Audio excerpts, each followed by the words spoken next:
so early. You guys want to get some coffee or something? Can I get a cup of coffee? Black? Can't you see we talking? White? Even little kids in Mexico drink coffee. Well, I'm not a little kid in Mexico, okay? Can you see we talking? White?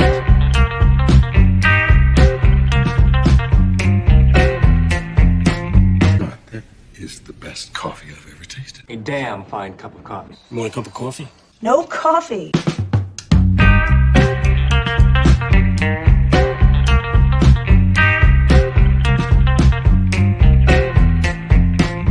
Coffee drinker, huh? Maybe we could grab some coffee? Coffee, coffee, coffee, coffee, coffee, coffee.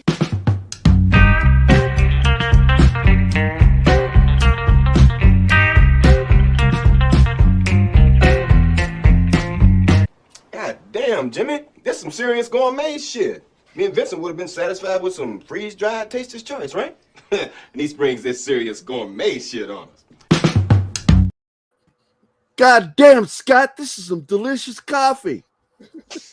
Good. Can I ask a question real quick? Yeah. That clip that you've got with the dude who's racially ambiguous, it goes coffee, coffee, coffee, coffee, coffee. What's that from? Now, if you'd asked me any other time, I'd have told you the movie. Okay. Dante's Inferno. I've never seen Yeah, that. That's Dante's why, Inferno. Okay, that's why I didn't know what that. I've never seen that. Okay, all right. It's a really funny scene. I thought I'll he's shut up also now. one of the. He ends up. Does he survive, John? I can't remember. Does that kid survive? Or does Yeah, I he die? think so. No, the Is old Don- man dies, but is I The think old he man lives. does. Yep. Okay, Because I thought, oh man, they're making us like this kid. They're gonna kill him. that's usually what they do. Dante's Inferno. What was the other? So that was the volcano movie that I didn't see, right? Yeah, with Pierce What- Brosnan. What was the other volcano movie that came out at the Volcano. Volcano about Los Angeles with Tommy Lee Jones. Was it And, literally called Volcano? What's her Why name? does that happen? Hesh Like and Hesh. Armageddon and Deep Impact came out at the same. Like Hollywood's weird like that. Anyway, I'll shut up now. Sorry. No, seriously, it's actually just it's a common practice. Both films were fighting to be the first one out. Same thing with Armageddon and Deep Impact. Finally, Armageddon won, and they also beat the box office. But the better film is Deep Impact. Yeah. So Armageddon won the box office. Is that what you said? Okay. They kicked its ass. Man, it was all about the.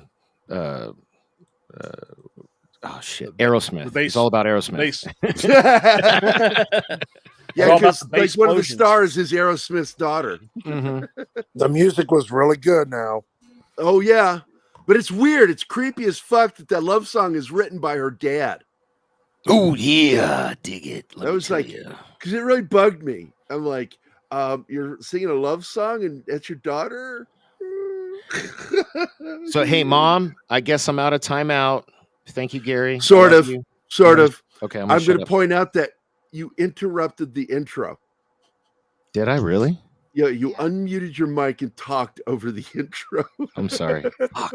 All right. You already fucked up, Danny. God damn it. All right. Sorry. So anyway, but we're going to get right into this. Good morning, everybody. Let's see who's all here right now. We got Krampus, Jeebus, AF Watcher, Penny, Bill Barkley, and D. Bud Martin are already here. We got 12 in the house. I hope everybody's having a good Thursday. We're past the hump day. I'm not going to get into the bad news. I actually got into it over about 2 weeks ago when Mikey Sutton messaged me all this bad news privately. I knew about it. I couldn't say anything. I wasn't allowed to say anything. And I'm not going to go into it. I'm going to go into it tomorrow during our big celebration. 5,000 Yes, subs. 5K. Yeah, man. Hey, may I say something, please? Oh, can I please finish this? Sorry. Thank you. Tomorrow's a big day. We're going to have a lot of our friends showing up. I haven't officially heard yet. Doomcock may be making an appearance. We've got Andre and Tom from Midnight's Edge, Loki, all of our good friends. Everybody from Toxic Tuesday should make an appearance. I'm hoping all our friends make it for the celebration. We'll go on until they stop showing up. I don't normally do shows like that because I don't want to interrupt Friday Night Tights or Friday Night Frolics, but fuck them. This is our celebration. Nobody interrupts my fucking birthday. So it's going to be a fun day. We are going to have the first hour tomorrow's with Mikey Sutton. This shit's going to come up tomorrow. Okay. Because I was made aware of it by Mikey early about this stuff. I witnessed a meltdown. It wasn't pretty. I was with Anima on one of our virtual dates, and she witnessed the meltdown of Gerry. And there were things like, what? God damn it. Fuck no. No. What? No. I wanted to slap him, like, tell me what's going on. She was getting frustrated because all I kept saying was, no. That's I just thought we weren't talking. I swear, I It's have my like hand up. coming home and having your mother tell you your favorite fucking dog is dead. Look, That's what it compared to. I'm not even going to talk about that. Just may I, please? About what? You said you introduced Penny, but you didn't say she was Dork Knight's mom. That's all I wanted to say. I know. And Don is here. Hi, Don. Was it a natural birth or was his head too big? Hey, you know what? I actually don't know the honest answer to that. Mom, was I cesarean or natural? Was it a natural I don't know. birth or was his head too big? Did you have to do the Pop-Tart method? Bill? Oh, fuck. Anyways, Bill, you music out there. Yeah. To answer this question, Bill, you obviously don't follow me on Twitter because my buddy Joker Voice talked about it, and I replied with, I watched the trailer and knew better. And I'm not going to waste a single second of my time. The trailer told us everything we needed to know. Yeah. Nicolas Cage wasn't there. Nicolas Cage wasn't there, and it's a poor man's Zendaya. I thought it was Zendaya at first, and then I watched the trailer, and it wasn't Zendaya. So, yeah. Apparently, Paulie is not very happy with it. No, he is not. I've been following his tweets, and he is very. I feel even camper. I feel even better. Member chat. I didn't know members can chat. By the way, Mr. Tickle Trunk, I love you, buddy. Fuck you, man. I read what you wrote last night. Oh, my broke ass. I was going to do the same thing, but apparently my 99 cents did not go through on my charge, and I'm not a member anymore. That's depressing. Okay, never mind. Sorry. It really kicked you?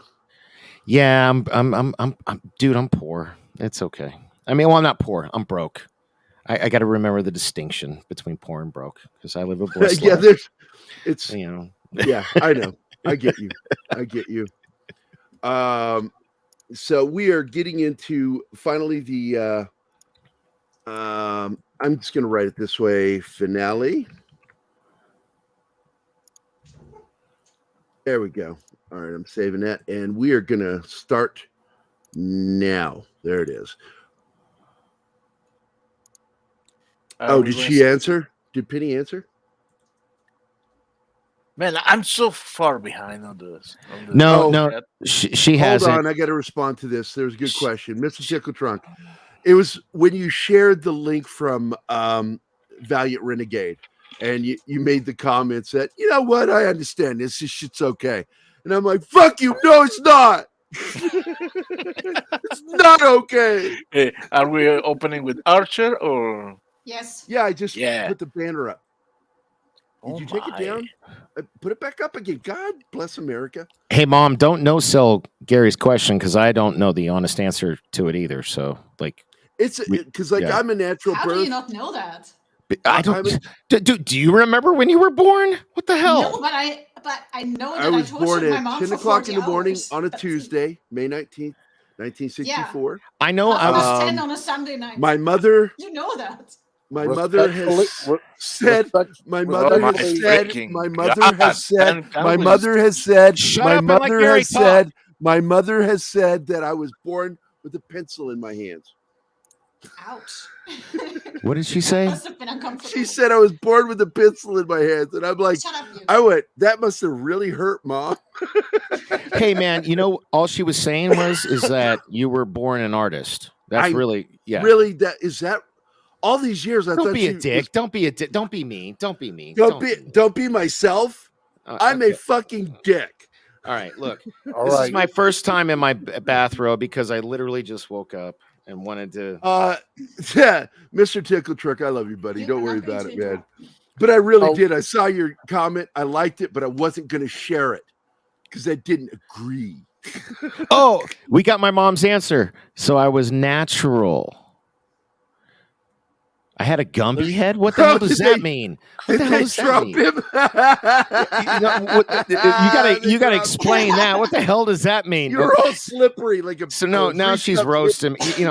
This is I shouldn't have been here. Doctor's like juggling you, trying to catch you. I'm just gonna lurk. I'm gonna watch in the background. Like everybody's picking on me. Oh my god!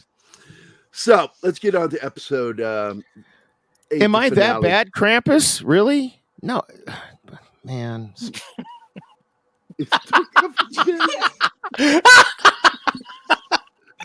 Dork is fucking with you too. It's funny. Krampus is fucking with you. Mr. Dork Knight, if they bother you, just remember it's always better with music.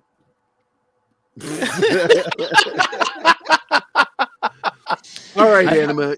What does that mean? Here. Did my mom meant was I born to music? Never mind. Donnie. Yes, ma'am. Sorry. Someone please mute him. So I will let you guys know that Gumby was one of my favorite characters. Him and Pokey. I used to have the bendable ones they're rubber bendable body parts, and I would do up my little stories, my own little Gumby stories. Maybe that's why you like me so much and put up with my shit. I don't know. Anyway, sorry. I'll shut up. Probably. But let's go. All right. Go for it, baby. Yay. Final episode of Archer. Doe, Ray, and me. Still in Manatina, and they've been undercover for 3 weeks in a bakery because they can't go home because of all the stuff they did for Fabian. They need their names cleared first. And they are undercover in a bakery working for Slater, of course, who is gathering intel on Fabian. And he wants them to go on an assassination mission. Like, just take him out, kill him. And because he has blackmailed the president into declaring martial law, so he can take over the country. And the CIA can't do the assassination because they can't have their fingerprints on this. And also he suspects a mole, which is quite laughable to the others because, hey, it's the CIA, right? So, of course, they have moles. A man on the inside has given them info that Fabian is about to leave the presidential residence soon. And his road is going to take him through the central square. And that's what they're going to hit. Which Lana doesn't like because in public, really, and also the security team that Fabian has is led by Gillette. So he crossed sides. And he's Gillette. So they don't really want to kill him. So they try to figure out how to take out Fabian without killing Ray. And the plan is for Cheryl to block the exit, Pam and Cyril to block the entrance, and Lana is on the roof as a sniper, and Archer, of course, is drinking on the side. Lana reports 3 cars are approaching. They suspect Fabian is in the middle one. And that's when Cheryl is supposed to detonate the bomb that she has planted in a handbag, but it's being handed back to her by a gentleman who just wants to be helpful. She throws it at the cars, detonates it, Lana shoots at the tires. Ray and Fabian are on the run. And Ray is blocking Fabian, so Lana can't get a shot, and Archer goes after them. But Ray is in front of Fabian, pretending to be loyal. Archer tries to talk him into helping save the agency, his mother's legacy. But Ray is firm and no, finally somebody respects my loyalty. And that's when Fabian does the thing he does. He just shoves Ray into Archer and runs. Ray is angry because Archer fucked up. He reveals that he is the mole on the inside because he doesn't want them to kill Fabian. He wants them to capture him so he can clear their names and they can go back home. They're back with Slater. Slater is angry because they fucked up the mission and demotes them to support team. They are stuck. They can't go home. They have to do what he tells them. But being the agency that they are, they agree, let's play along. Let's pretend. But we go rogue and do this on our own. We capture that guy and have him clear our names. So the plan is, since Ray can't go into the presidential residence because they know him, he's going to be on the radio and tell them about where the guards are, where to go, where the rooms are, etc. Krieger stays in the car as the driver. Pam, Cheryl, and Cyril go into the kitchen as cooks, and because the president is in a room above the kitchen. So they need to take out all the stuff in the kitchen and security and blow a hole to get the president out and then go back to the car. And Lana and Archer enter through the sewer system to get to the office where Fabian sits. We get nice fight scenes, all James Bond-like. I love the ones in the kitchen because they're using kitchen utensils to beat up the security guards, which was fun, especially Cheryl going rogue with a cheese grater, what she has. That was cool. So they all make it. They get back to the car with Fabian and the president. Agents go after them. They run into protesters who block the streets, so they need a different escape plan. They split up. Ray and the others go off to figure out a way to get out, and Fabian is with Lana and Archer on a bike, and the agents go after them on a bike. So they try to shake them off and eventually drive off of a bridge and land on the boat that Ray has somehow conjured up. They have radio contact, so Lana tells Archer where to go, where to drive. And he's suspicious, but in the end, he goes off the bridge and lands on the boat. And yeah, Ray has redeemed himself. Slater is pissed, of course, because they've gone rogue. But the mission was a success. Fabian is handed over to Interpol, and Interpol confirms they are going to clear their names so they can go home. Fabian, of course, is shit-talking, and they want to stop him, but Archer sees a spider crawling up, and Archer likes people being bit by spiders. So he's like, no, let him talk, let him talk. And Fabian is bit by a spider and passes out, which makes Archer laugh. In the end, they're back at the office. They discover that Fabian has indeed planted funds for 2 months. So they are good to go. And they make Lana the boss, which I really liked. It's actually really kind of cool the way they do it, because Archer is really the one that sounds like he's going to take it over. Yeah, but he hands it over to her. He acquiesces, Yeah. removing his ego. He's like, the person who should run this is Lana, and I like that. But he doesn't really like the... He doesn't want the responsibility, the is responsibility. really what it's about. That's what's really behind it, yeah. But it's nice that she's the boss now. Yep. And they're back in business. I can't wait for the next season.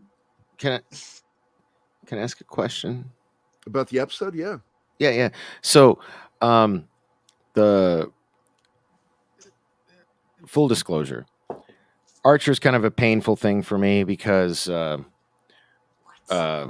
was watching it with an ex of mine who got me into it, and I got all the way to the first episode of the Miami Vice season. Oh God, yeah, one of my favorite seasons. And you guys are past that, and I haven't gone back to watch it yet. So what happened you just said, are you talking about ISIS? Like what's the new name of like ISIS? Because I feel like it was the IAA. Sometimes I got to tell you, Danny, you sound like somebody who just learned words today. I just woke up, bro. I'm in my... I know, man. I know. You really sound all right. Like, I'm not sure I understand your question. Okay, so are you asking what's happening after Vice? No. She said, what'd you say the name of the organization was?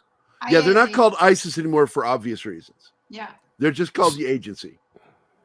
Oh, but you said something else. And that's what I was saying. At one point, it was the IAA. Okay. Yeah. All right. Sorry. But it wasn't them. They were working for the IAA. Yeah. Which was owned by the asshole. What do they call ISIS now? The agency. Okay. Thank you. Sorry. That's all I Yeah, they had to step away from it because of a certain organization out there. I get it. Yeah. And I suspect, to be honest with you, that's why we didn't see ISIS in the new movie, Black Adam. Yes. I suspect it was over that reason. They can't use that name, which is a pity because it's a beautiful name, actually. Yeah. Almighty ISIS. Well, don't even get me started on Black Adam with the whole James. Never mind. I'll shut up. So we got D. Bud Martin, Alex Moore, Bill Barkley, Sox Bulletins. Don Ecker is here, of course, judging me as usual. And Mr. Tickle Trunk, of course. Well, Real Wade Nation. Why doesn't I love Don... it. Don comes in, he says, I don't have time for this crap or something like Why, that. why didn't he join us? You were judging my accent, Gary. I saw that He comment. could come in for like 2 seconds, roast us all, and then leave. It would be hilarious. Sorry. Real Wade Nation is here. Good morning, Wade. Joe's Atmosphere is here. Christopher Moonlight Production and Dragon Ruse. I'm also going to go to some of the comments before we start Vox Machina. Mr. Tickle Trunk says, we have ways of making you talk, Acha. And he's talking about your beautiful accent. And he says, I love that her accent makes me feel like I'm being lectured about a TV show by a German.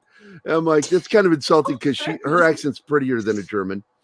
Krampus says, Scott's answer to everything is music. And it's true. Yes. It's always true. Yep. And D. Bud Martin says, no, it means that. Oh, wait, I got to go back to the beginning of this. Let me go to the beginning. Hi, Penny. I mean, mom, not my mom, but still mom. That is Tickle Trunk. Krampus says, it's like one of those number stations giving reviews on TV shows. I don't know what he's talking about. Don Ecker just says, I ain't got time for this crap. Deba Martin, I was just listening to AZ and Jane Theory tear National Treasure apart. Very good. I'm doing my reading. There's no interrupting that. Real Wade Nation gave me to Twitch, and he says, I feel you, Gary. No Superman movie. Yep, absolutely.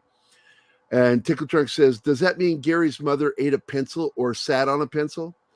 To which D-Bud Martin says, no, it means Gary was born with a pencil dick. There we go. Well, according to Twitter, according to Twitter, it was a micro penis. I saw that last night. That's Brian. He broke rules with me and spoke publicly about something that's very private. I'm sorry, Anima. Penny says no, natural, but being Gumby. And so there we went through. I know what number stations are, Krampus. I've read about them, and they're weird. They're a constant radio signal blasting out the same numbers, usually a woman's voice. And but we need to prepare for the next portion, which is, of course, Big Man John, Big Bad John. Can I reply to one you of the will respect my authority. Never mind. Why is Scott between us, Gary? The fuck? I'm confused. I don't know. I didn't do that. Thank you. Oh, may I reply to one of the messages from earlier? You are welcome to respond to the messages in the chat. Oh, okay. Okay. I'll type. Because we have a tight schedule, my friend. All right, John, let's get on with it. We are on episode 9 of Vox Machina. Let me switch to background. 9? Yeah, 9. It's 9. Yeah, we did 7 and 8 last week. And there we go. New background. Because I was in a hurry. We'll call them the expurgated versions in honor of Monty Python. Well, they win and the season ends. Not exactly. Yes and no. We're going to start with episode 9. It kicks off with a flashback of Delilah and Silas. Silas is dying. She doesn't know what to do, so she's freaking out, and she goes and she discovers a book that's got some purple energy about it, and she discovers a spell. So she uses her own blood and carves the symbol, the Whispered One, in her arm, and the spell turns Silas into a vampire.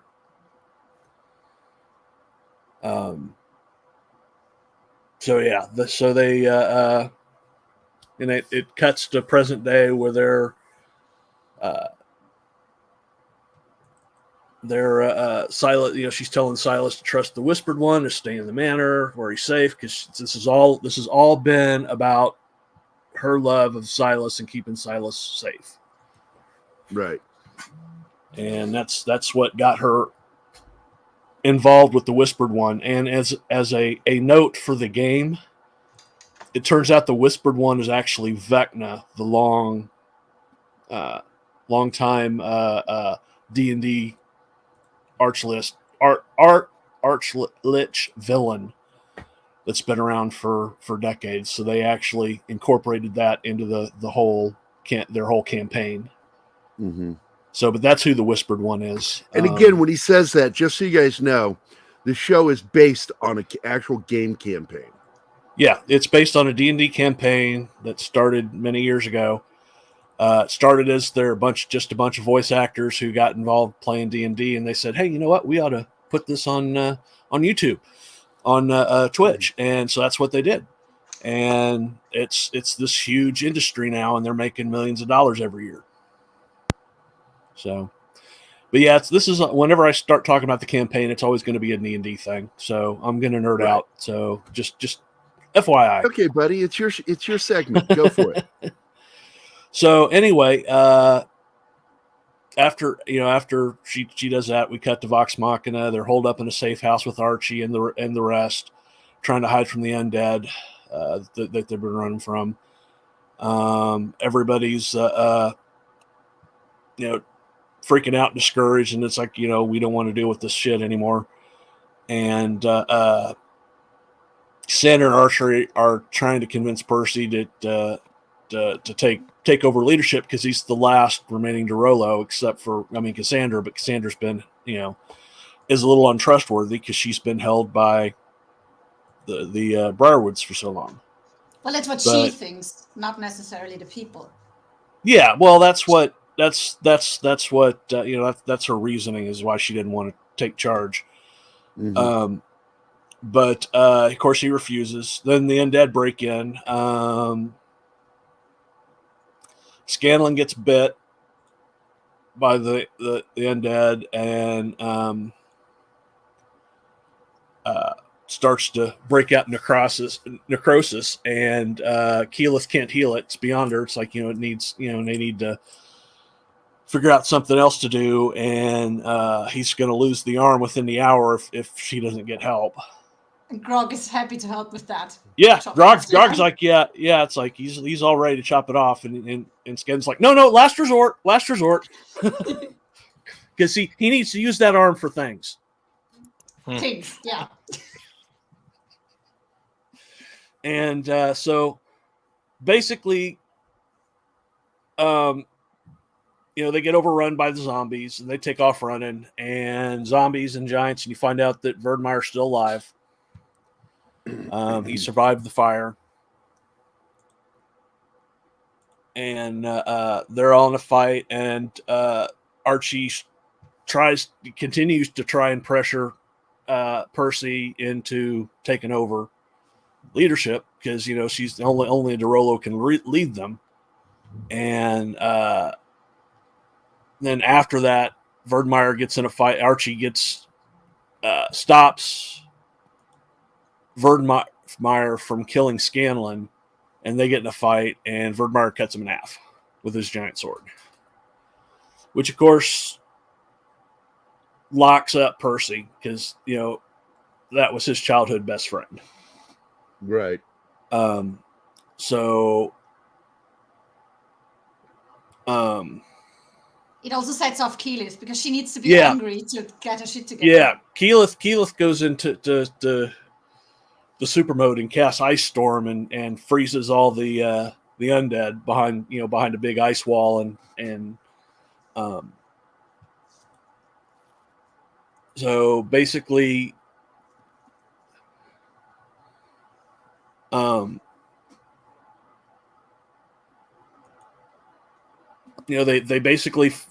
they start breaking through. They end up fighting to the tree, and they finally get through to Percy, and so he gives his rousing speech, and so they prepare. That's going to be their last fight, as they get pushed further and further up the tree. Vax finally tells Keyleth that he loves her. Keyleth kind of freaks out. It looks like all hope is lost. And of course, she, when Vax tells Keyleth that he loves her, she's like, "This is not the time." Yeah, but they think they're all going to die, so it kind of is the time. Yeah, it would be the time, but this is Keyleth we're talking about. Yeah. So suddenly this bright light shows up and smashes into the ground, and it's Pike back from. And in the game, what had happened is Ashley Johnson has come back from break from shooting Blind Spot. So, but she's on a break from shooting Blind Spot, so she's not back permanently. So, but they had her character's astrally projecting into the fight, so she could still play. So she comes back and she's powered up. She's gone Super Saiyan and she's glowing and starts laying waste to the undead. And then she comes over. She heals Scanlan's arm so he doesn't lose it. So everybody's jumped in is in the fight. And then she casts magic weapon on all of the townsfolk's weapons, so they're all glowing. Verdmeyer starts to leave. Percy shoots him in the leg, and instead of killing him, he says, "I'm going to leave you for the people of Whitestone and their judgment. Let's see if they show you the same mercy that you showed them." Yeah. And he walks off, and next thing you know is they're the people of Whitestone are all surrounded him. They start stabbing him and kill him off, and they hang his body from the tree. Yep, they totally Mussolini'd him. Yep, they sure did. The Briarwoods are watching this, and Silas is like, "I've got to get in the fight. We're going to lose." And she says, no, it's too valuable. And she says, "They've left me no choice. I've got to accelerate my plan." So they start to head down into the basement. So Vox Machina, Yenin, the priest, the Everlight priest, the old lady. Yenin. Yeah, she takes over the fight and takes them up against the Pale Guard, who are the house guard of the Briarwoods. Well, it's the Pale Guard's what they call the house guard for Whitestone. But so she leads the people against them, and while Vox Machina, they can't go through the front door, they're sneaking out the secret entrance that Percy and Cassandra snuck out of when they escaped. You mean the back door? Yes, the back door. Oh, good Lord. Good Lord. I was trying to avoid front door team and back door team. And it's So anyway, so they're going through. They come, Keyleth is like, "Oh, nice castle you got here." And Keyleth, Percy looks at Keyleth and says, "It's the dungeons, Keyleth. It's all there's it's a dungeon. You can picture it in your mind." But somebody says calls out to him, and there's a prisoner in one of the cells, and she says she can help. If they're an enemy of the Briarwood, she can help them. And she steps up to the light, and Percy walks up and points the gun in her face, and puts on He goes dark. Yeah, he puts on the mask. The smoke starts coming up. He's got the gun out, and he's about to shoot her. And he yells, "Percy, wait!" And that's the end of the episode. So we're left on a cliffhanger. Which brings us into episode 10. We start right where we left off. Okay, now I've got music. What the hell? I did that. It's background music. Anyway, we start with right where we left off. The name of the woman shows up. Her name's Anna Ripley. She was another one of the ones that is on Percy's list. He's having a flashback to her torturing him. Yeah, well, yeah, and it flashes back to when they initially killed the Derolos, they left Cassandra and Percy alive, and they tortured Percy and to get them to give up the secrets. And so he endured a lot of torture at her hands because she was the torturer. She was using an actual bale hook or meat hook, carving into his skin, pulling his skin. It's just hideous. Pretty gnarly, yeah. Yeah. So, and they come back, and Cassandra convinces him not to shoot her. So they She says they kept her alive, so she must know Yeah. something. So they want to use her to get to the Briarwoods because she says you can't. They're going to go into the. It's like Percy's basically like, I can shoot you, then go and shoot the Briarwoods in the throne room, and she's like, well, they're not there.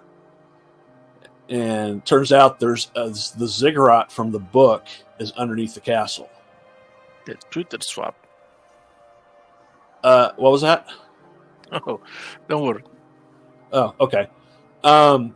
So they're going to go off, and Percy's reactions, the whole thing with the smoke and the gun and the mask, and the rest of the groups, they kind of pull them off to the side and go, "Hey, what the hell's going on?" They're getting worried. Yeah, they're really getting worried at this point, worse. and it is.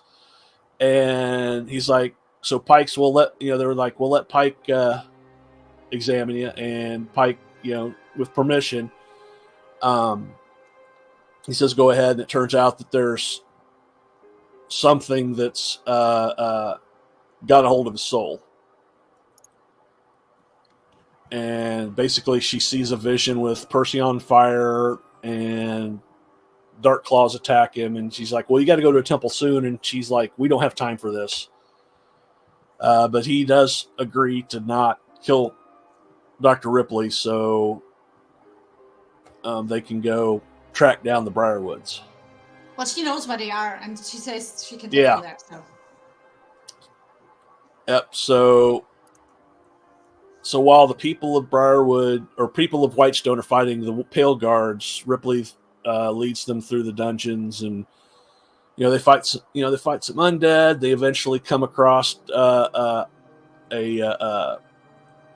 room that has a big grate in the middle and a big funnel funnel coming down, and they find out that it's for the refinement of the Whitestone into Rucidium, and they're basically using that to produce tons of the stuff, and nobody knows why. She said that was Anders' domain, not mine. So while they're in the room, Percy looks at his gun, and Cassandra's name suddenly shows up on one of the barrels. And it cuts to her, and she's got her hand. She's standing at the doorway, and she's got her hand on a lever, and she pulls it down and traps Vox Machina, except for Vax, who runs really quickly and slides under the door and gets in a fight and gets in a little standoff with her because they're not sure what's going on. Turns out she's under control of Silas because you see a flash of green in her eyes. And she traps Vax too. Yep, he ends up control us. Silas and Delilah shows up, and they end up controlling Vax, who's already been controlled once, so he's more susceptible to it. So they go off while there's acid starts pouring out of this funnel, and it looks like it's going to fill the room, and they're all freaking out. Percy is just standing kneeled at the door, freaking out, not responding to anything because his sister just turned on them. And so basically, Cassandra before they walk off, Cassandra tells him he brought it on himself by abandoning her. And of course, it kind of breaks Percy. So they go off. The acid's filling the room. Scanlon brings out Scanlon's hand. Everybody jumps up on it, but it's pretty heavy. But Percy, because Percy's not responding, not moving, the acid finally gets to his feet and starts burning him. He still makes no reaction, so Grog has to pick him up and put him on the hand. So they start going up. Vex has to like slap some sense into him, and so he finally comes out of a trance, and him and Ripley, find the a panel that has two handles to pull down, but they've got to be done simultaneously with a third that is actually down by the grate. So Grog strips naked and dives into the acid with Pike healing him from a distance. And basically they trigger the trap, and it drains out all the acid. It's really cool because there's a really cool part with Scanlon trying to hold them up because they're too heavy. So he goes, "Too heavy. That's it." And he starts playing metal. And of course, it helps the hand can hold them all up. And Scanlon is the best. Yep, Scanlon's cool.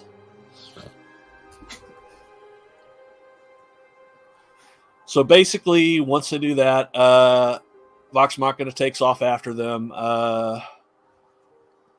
It ends with another cliffhanger. Yeah, with another cliffhanger. These episodes are going to be heading into cliffhangers from now on, I think. Yeah.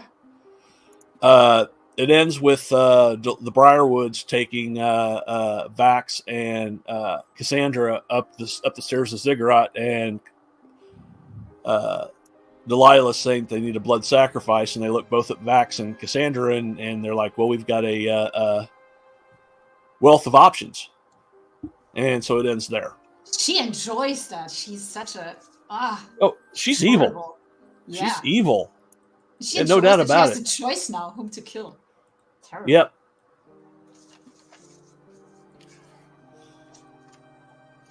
So it starts out they're in the room. She starts casting her spell, and the whole ziggurat starts glowing green as Vox Machina makes it down there to the ziggurat, and Scanlon finally puts it together that it wasn't a spell book. It was actually an instruction manual on how to bring back the Whispered One who's stuck on another plane, because Pike recognizes the name and says that, "Oh, he's locked on another plane. He's trying to get back."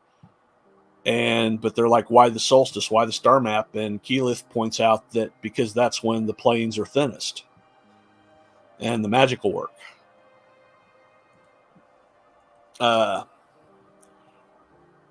Ripley tries to get Percy to come with her, trying to say, our mind's what we could do. And of course, Percy's not having any of that, and he just wants to kill her. But she, as Percy he's fighting with with his demon. She takes off, disappears into the darkness, and so she's gone. He's not interested in joining her anyway. She tortured Yeah. him. Oh yeah. But she's that insane psychopath. She doesn't see that kind of thing. Also, she's that insane that by combining the mechanical stuff that she does with magic, she lost her right hand. So she's really off her rocker. Well, when back when they first found her, she had a bag that was like on the side where she couldn't reach it. You saw him dump it out, but there was an exploded pistol, pepper box like his, that she was trying to recreate what he did, and that's what took her. I didn't see that. Took her hand. Yeah. Yeah. Well, he teases her later on, and she tells him that it's dangerous to combine the stuff that she does with magic. So. Yeah. So she disappears. So after the spirit, the demon that's possessing him, freaks out, and it's like, "You let her go!" And next thing you know, Percy's He goes for Silas. Yeah, he just starts walking up the side of the ziggurat, and it's like Scanlon's like, well, I thought we were going to sneak up, but I guess we're doing it this way. So that breaks into a big fight. Keyleth ends up facing off with Silas. Cassandra and Percy fight. But through the whole fight, he's trying to fight the demon, even though the name's glowing on the gun, and the demon wants to kill her because the betrayal thing. Vex and Vax are fighting. Scanlon gets silenced, so he can't do anything by Delilah, and Delilah chases after him, throwing her dark magic at him.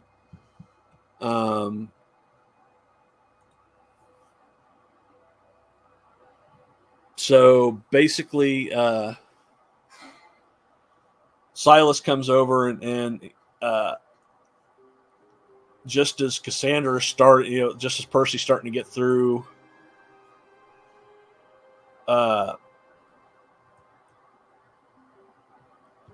actually before that, while Delilah's trying to kill Scanlon, she comes in and throws up the shield and saves him and goes, hands off my gnome.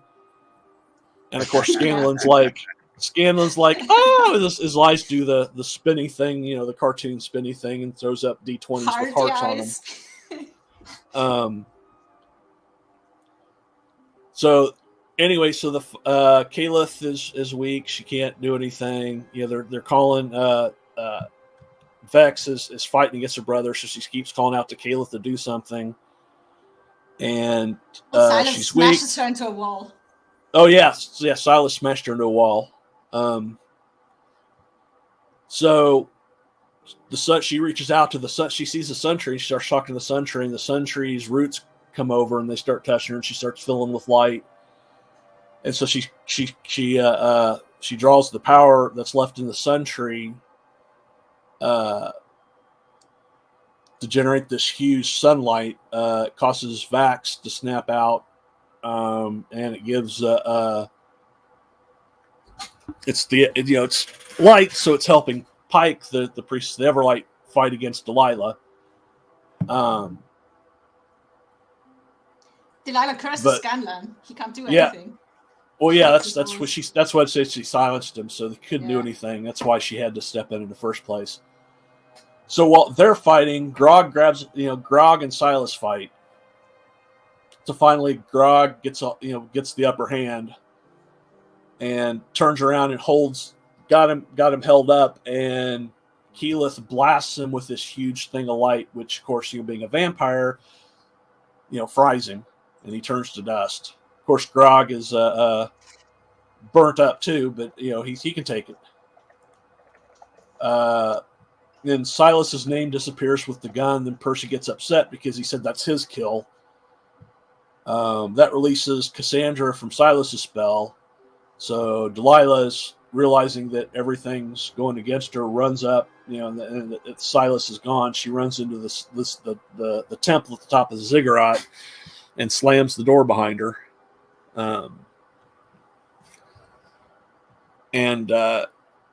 She's freaking out. She's yelling at the nameless one about if you promised me, Silas, give me what you promised me. And she starts casting the spell to bring the Whispered One back.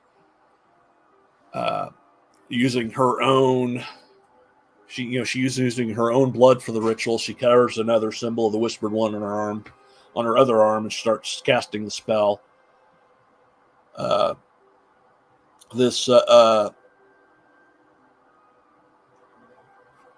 Cloak, she managed to summon this cloaked figure, and but he's only there for a minute, and he disappears, and there's a spinning sphere left in his place as the spell fails because it was too early. And the black orb blocks all magic. Yeah, well, I haven't got so to that much part that yet. rocks can do. Sorry. So, but Delilah has shot or when they're fighting, she's got the purple energy going around her. Vex manages to shoot an arrow through it and shoot her in the shoulder. So she turns around and whips a bolt of purple lightning at her. But instead of hitting Vax, Keyleth jumps in front of it and takes the blast and is really bad off and almost dies.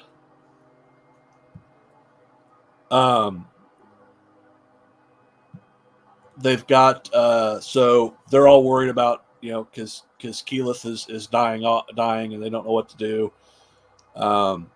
Percy, when the cloak figure disappears, that's the end of the spell, and Delilah screams and Percy just shoots her.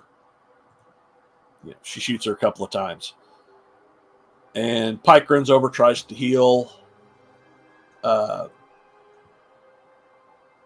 Keyleth, but she disappears. She wakes up back at the temple, and she wasn't able to do anything to save Keyleth. Vax tries to cast a spell using the Keyleth, the stuff he learned from Keyleth when they healed Cassandra. That doesn't work. They have an elixir, a healing potion.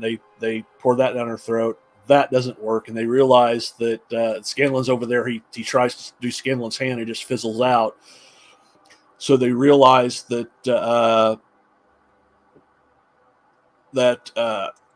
well, actually, that's the start of next episode. Sorry. So there's the spheres. They realize that the sphere is preventing magic from happening. And so that's the end of that episode. And then we go into the final episode.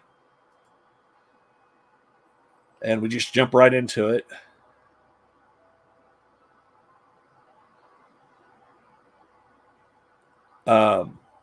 So Delilah's crawling off. Percy's ready to kill her.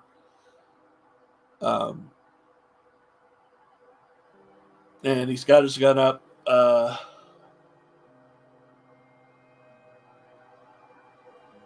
They realize that they got to get away, so they Scanlan's trying to say, hey, let's get out of here because the orb's interfering with magic. Percy's walking up to Delilah. Delilah says, go ahead and kill me. Her ritual failed. She has no hope. That sort of thing. It's like, I can't bring... My Silas is gone, so, do whatever you want. But he starts going off about how, he's not going to kill her. He's just going to start taking her a pound of flesh for every shooting various parts of her as revenge for his family members. Scanlan tries to get involved, but the demon, the black energy surrounding him, knocks Scanlan away.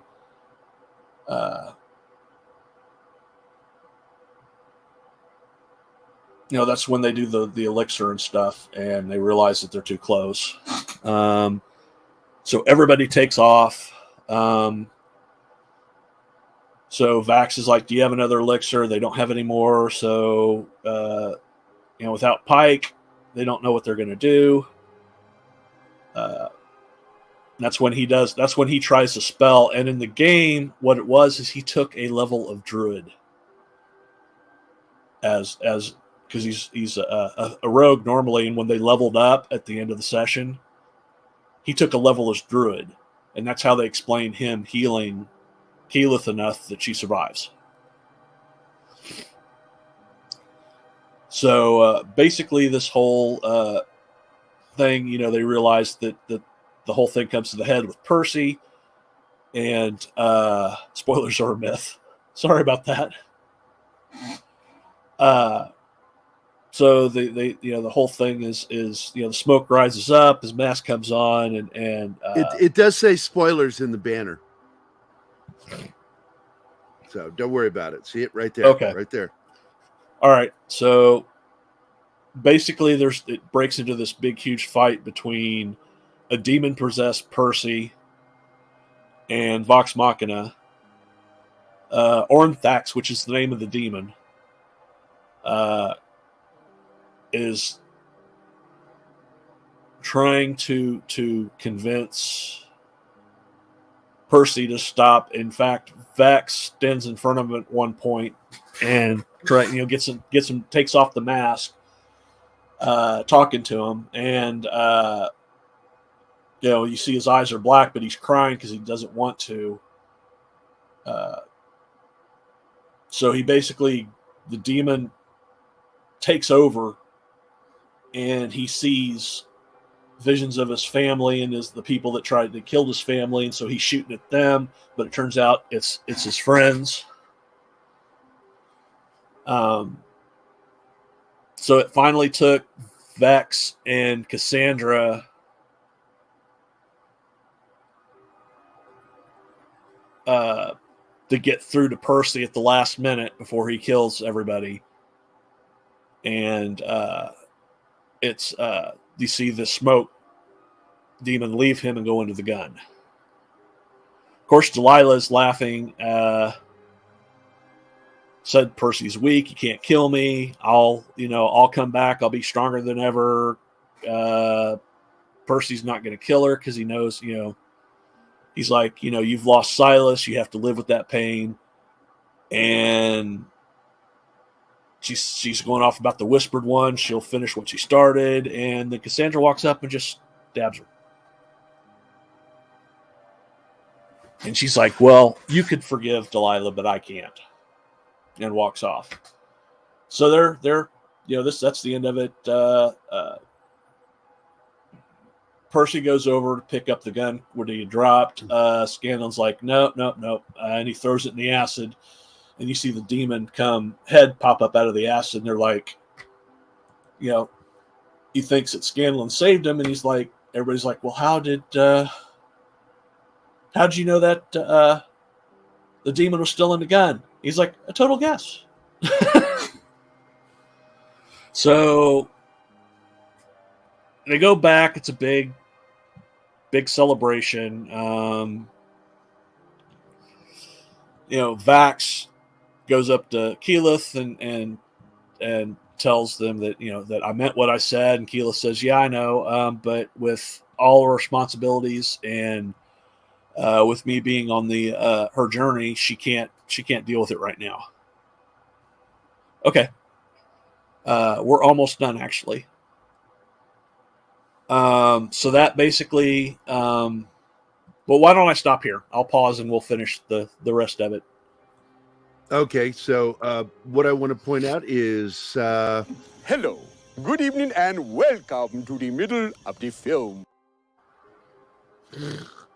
This is where we will begin doing our commercial breaks once we go to KGRA, and I want to get us into the habit of getting used to that. Okay. Scott had to leave. All right. Here, I'll put this up like this right now. Scott had to leave. He's got to go do some bumps, some commercials. Voice. He does a lot of voice work, so he's going to be going to do that. I found some videos, by the way, John, for us to look at after the show. Okay. To their tutorials on how to, because that's what fixed mine. When I was having the problem, it fixed it. And I just saw a video that says no more robot voicing. Banana can fix that. Oh, that's cool. So I'm going to look to see if it can fix the problem that I run into every once in a while with the roboting, as some people say. I'm not going to say who it is. Once in a while, F you. It's daily. I feel so loved with that. He hasn't done it at all today. Well, I'm not talking very about much. Shows, so yeah, I'm talking about when we hang out. He always robots something. No, and while we take this moment, Krampus, I'm going to tell you right now, buddy. He better fucking start worrying, because this will be a temporary gig if he screws this up. Now I know he can do good. I've seen his work. I like a lot of his work. But, dude, man, you do not abruptly fire everybody right after making an announcement and expect there not to be a backlash. That's all I got to say on that. He was very stupid in how he did this. He has pissed people off by doing it. And basically, what ends up happening is you'll now have people on Twitter, social media, period, all over social media, who are going to be railing against it because of Henry Cavill, Jason Momoa, Gal Gadot, and Ben Affleck. And they're trying to throw in good news. Oh, by the way, we're going to give Ben Affleck a movie to direct or something. Like, that's going to suddenly appease the fans of their versions of those characters. It's a mistake. It was really bad planning. David Zaslav, I don't know if he got pushed into this or what. We're going to find out a little bit tomorrow when we have Mikey on. And again, Marcus, I love you, buddy, but I knew about this stuff because of Mikey. Mikey knew about this shit happening because it happened when Black Adam was out and The Rock was promoting, doing his job. And James Gunn fucking had called for a meeting. Well, nobody else was available. It was just going to be him and his partner. And he went in there and sold what they're doing. He sold it as a backup plan that if Black Adam doesn't make box, billion. If they had gotten $1 billion for Black Adam in the box office, I don't think this would have happened. I really don't. I really believe that. That was a factor that was put into the deal. I guarantee you. I don't think they're stupid, Joe. I think it's a mistake. I don't think it's stupid. I think that the deal was cut that if that movie doesn't break $1 billion, that Gunn and his partner would remake everything. That's it. That's what I think happened. I mean, I understand business. I understand how people think. And when it happened, I said there's something fishy going on when he called for that meeting. And then when that post came out from The Rock about, it made as much as the first Captain America, which only made $370 million. Look at what we did with our first Black Adam movie. We made more than that. I was like, that's an odd post. And then James Gunn went to town. That's when the shit started with James Gunn. And if that doesn't scream, holy shit, a deal was made, that if they didn't make the big box office for Black Adam, changes were coming. That's all that said to me. And I'm sure that if I grab Valiant, he would go, yeah, it lines up. It lines up. That's how people work. That's how businesses work. It's the backup plan. And so what we're seeing now is a backup plan. And the big mistake is cutting them the way he did. I think it was not very cool what he did. It's like he's had a chip on his shoulder. He personally called out Mikey Sutton. And he went after fans. Started talking shit about fans. Like, who does that? You're head of a fucking comic book movie studio. Why would you attack your greatest resource? Gunn's made a lot of mistakes. And I don't know how he's going to be able to fix this shit. I don't think he can. I really don't. I think the damage is actually done. And he did it. It's like you get a new gun, you're a new gunfighter, and you're going to go out there and you're going to do all this shit, and then you hobble yourself by shooting yourself in the foot right out of the gate. So, and yeah, you're not going to see me melt down about this shit. You're not going to see it. I already melted down 2 weeks ago when Mikey started throwing this shit at me at 1 o'clock in the fucking morning. But man, I'm telling you, this is some crazy, crazy shit. We have a super chat from Mr. Tickletrunk. Yeah, I saw, buddy. Mr. Tickletrunk with a Canadian $5. Cavill in his prime is too old, according to Hollywood's eye, and Cavill costs money. It didn't cost them money. They could have done it already. They're the Warner Brothers, Hamada, fucking Toby and Ann Sarnoff played games. They held back on The Rock 5 fucking years. 5 fucking years they fucked around. They should have made at least one more fucking movie with these guys. And then called it quits. One more fucking good movie. This was really stupid. It's really stupid the way they did this. And I know that, all this stuff makes logical sense, blah, blah, blah. Stop and think. They have a fan base. Those people have a fucking ravenous fucking fan base. And they just pissed them off. How is that good, smart business? You can't argue that. You can't argue that. And Henry Cavill looks fucking great. God damn. Yeah, it's like, I don't swing that way, but if I did, baby, yeah, I'd be going after that guy. He's fucking hot. So let's get you a video, my friend. Your thank you video today. Let me see what I get for you. Here we go. Thank you for your cooperation. Good night. I'll buy that for $1. All right. So that's our little break from the show. And you got to hear me say a little bit. But that's it. I'm done talking about it till tomorrow when we have Mikey on the show. And ladies and gentlemen, let's get back to John. Let him take back over to finish up Vox Machina Season 1. Okay, well, it picks up. After the whole interaction between Vax and Keyleth, Vex just sighs and shakes her head. So after this is all, Briarwood's got to take, or Briarwood, Derolo's got to take over, and they're all looking at Percy, and Cassandra's going, you've got to take over, and Percy's like, no, I don't have the temperament to be a leader, but you do. And she's like, well, they'll see me as a traitor. And he goes, no, they see you as a survivor.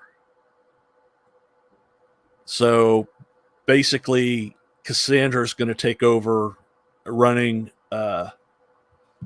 Whitestone while Percy is with Vox Machina.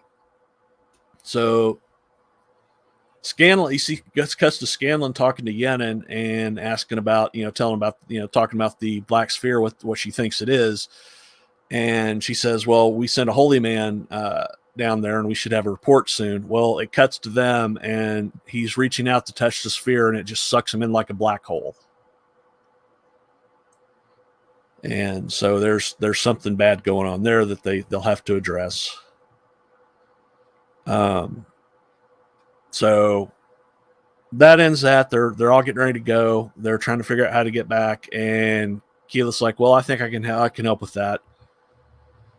And she casts a spell that lets them transport through the tree back to the tree in well, at first she Amon. falls into her thing again, and it's like, yeah, well, I could. And gets all insecure again, just when you think she's over it.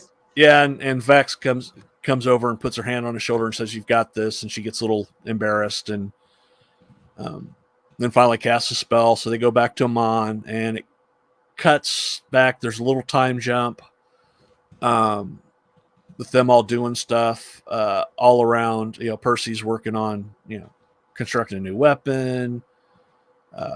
Vex and Vax are playing with Trinket. So they're all doing stuff, and the guard captain comes in. I forgot his name off the top of my head. Was it?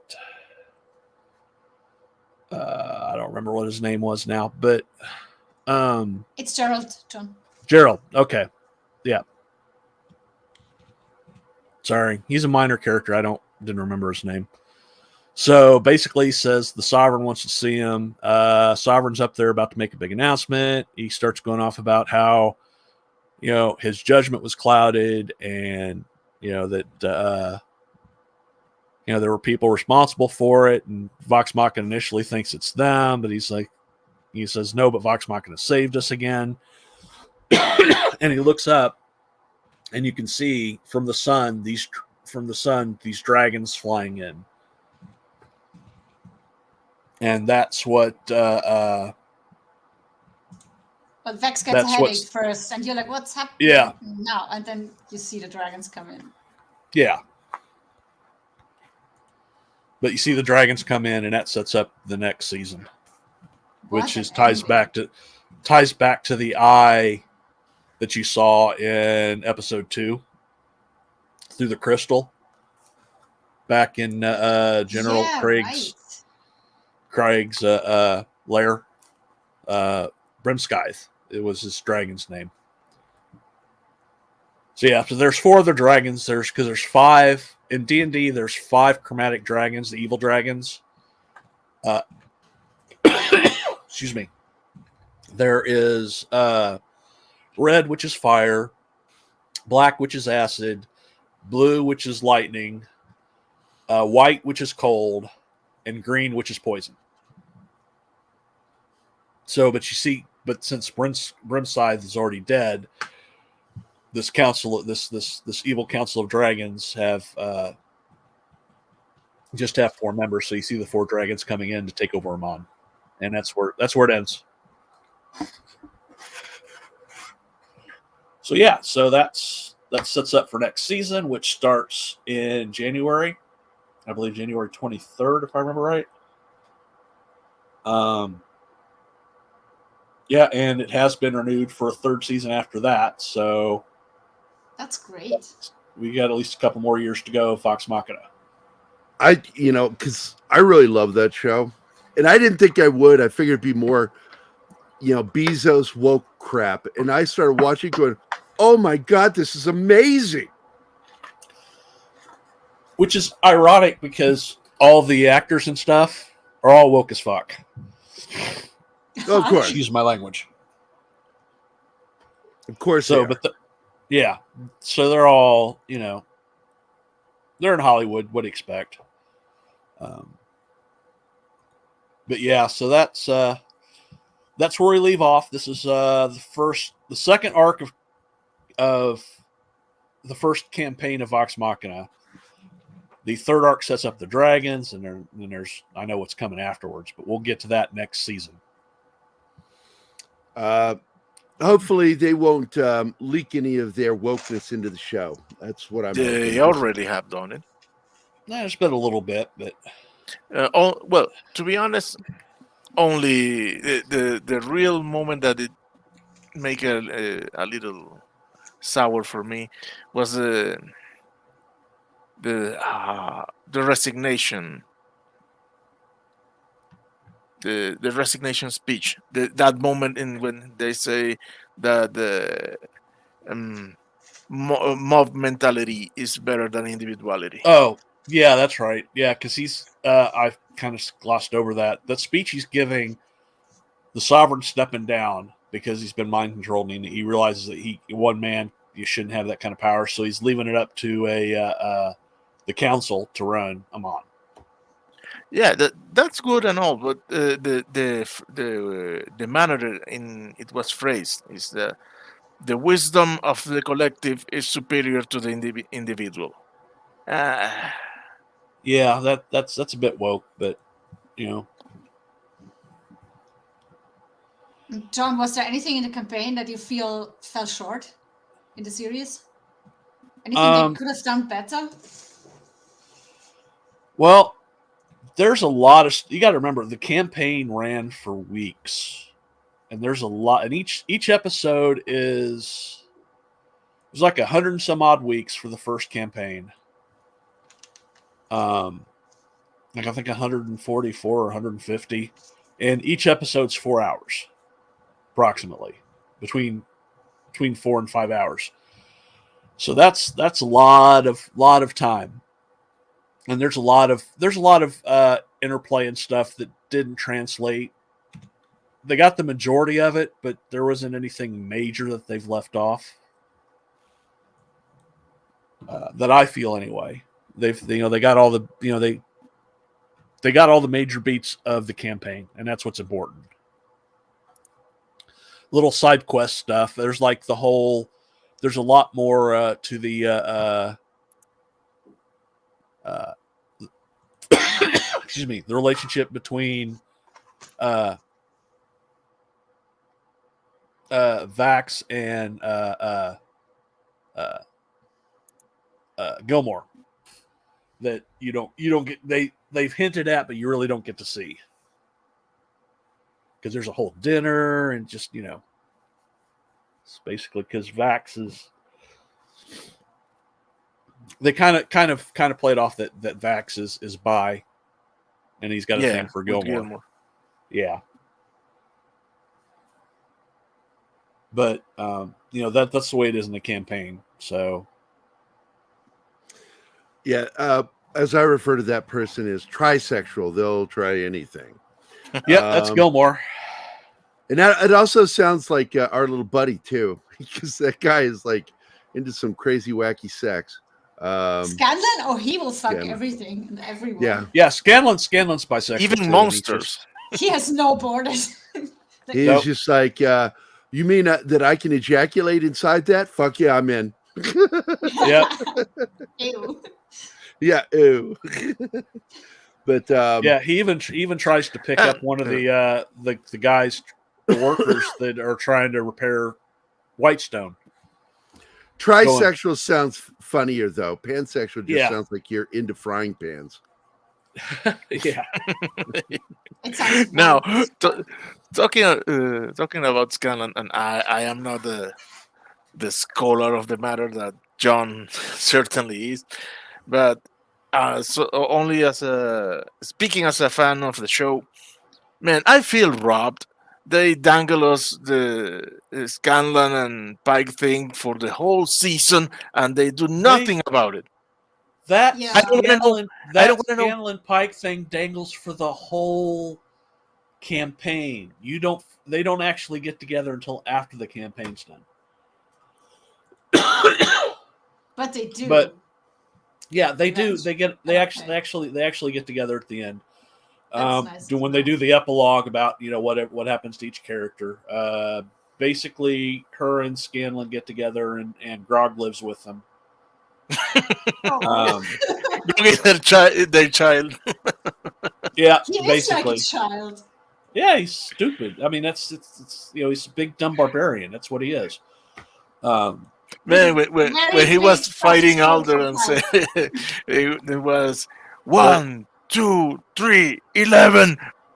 Yeah. But Vax and Percy get married.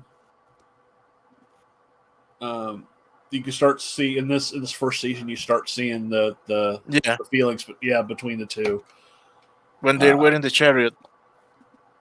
This is when you sadly, Vax and Keyleth is a doomed love. I won't explain why, because that's too many spoilers to come. Too many spoilers. Okay, guys, I'm having internet problems. I may be disconnected, so you already know. You'll be back. Yeah. Or will I? So next week we're going to start talking about 1899. I think that was the name of the show. 1893, 1899, 1898. 1899. Okay. Are we going to do one episode per week or two?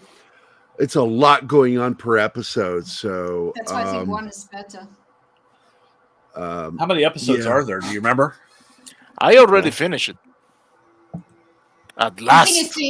There's a lot going on, and each episode is like 1 hour, so it's a lot. 8 episodes.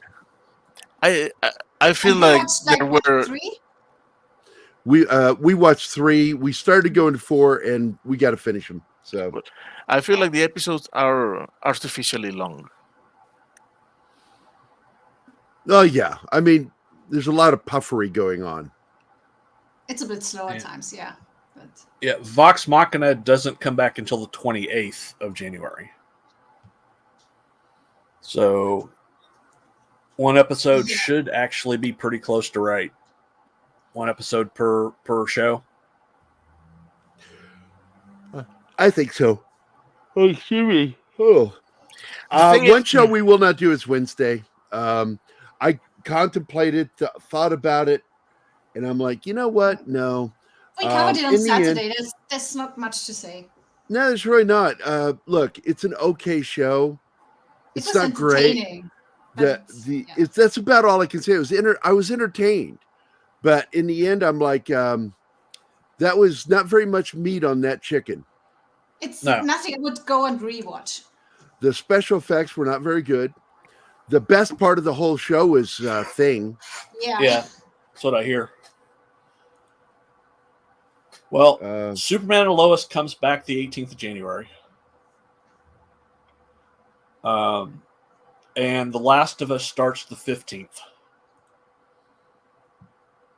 So there are some other shows to, and of course, The Bad Batch comes back. Yeah, we can always just do a movie to cover 1 week. Yeah. You don't have to do shows only, like series. Yeah. Oh, there's a lot of movies you could do. I am very excited to see this. Let me share the screen. We've been doing it for Military Monday too. I've been wanting to watch this. I've been wanting to watch this for a while. The Ambush. Okay. This is an action war film about a Middle Eastern military team, and it's the winter of 2018. The men and women of the UAE military are deployed to provide aid at the Mocha base. Hold on, buddy. I got to mute you. I'm sorry, buddy. Your fan is so loud. I'm yelling to get over it. Deployed to provide aid at the Mocha base. Spirits are high as 3 Emirati soldiers anticipate an imminent return home. While on their final routine patrol, the 3 soldiers, Ali, Bilal, and Handasi, are ambushed by heavily armed militants on their route. So I don't want to give away too much, but I saw the trailer for this thing and it looked really good. It looked really good. I'm not just all about watching American films. I've watched quite a few Dutch military films about the war in Afghanistan and Iraq. And I'll do the same here. I'm curious if this thing's going to be any good. Isn't 1899 non-American? War films. Oh, war films. Okay. Yeah, this is a war film. So, dude, have you seen the Siege of Yadotsville? I heard the word siege. Yadotsville. The Siege of Yadotsville. Oh, you should. Can you spell it out for me in the private text so I know what fucking word you're saying? I only have one thing to say about that. English, motherfucker, do you speak it? Not a war film, but have you seen the trailer for 65? Yes, I have, and I'm all in. And did that fix any of the fan? It's on the private chat. Yes, that fixed it. Oh boy. Because I really was, my voice was going up. Because this is what happens. I have nerve deafness from the military and playing drums. And so I have, like, if there's cross noise, my voice starts raising. Because I have to hear me. Now, right now, I can hear Damn it, Jeebus. Well, I played with the look games at that is what I'm shit, doing. Jesus. Thank you. But I have tendonitis really bad, and so I live with a constant hiss. Yeah, so me those too. fans I don't notice. So that's why I have to check with everybody. But if that's gone, then great. I finally fixed the problem. Give me a Yes, second I've there. seen that movie. I've seen that movie. Give me a second there. The goddamn robots, John! Martine, I've seen the movie. I know the film now. We could talk about that. It's a Mark combat Strong. movie. Yeah, it's a very good film. But I like that weapon he's got there in that photo too. 65 If I'm not is correct, I think it's an H&K. I can tell you that. By the magazine main body of the weapon and by the barrel and housing. That looks like a Heckler and Koch rifle. And I'm guessing it's probably an early version of the H&K 91,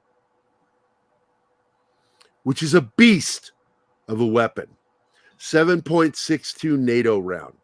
That ain't no 223 like you get in an M4, an M16.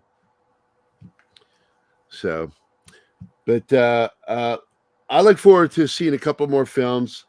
Monday, we'll decide over the weekend what we're going to do, and then on Sunday I'll post the for Monday's Military Monday. We'll figure it out.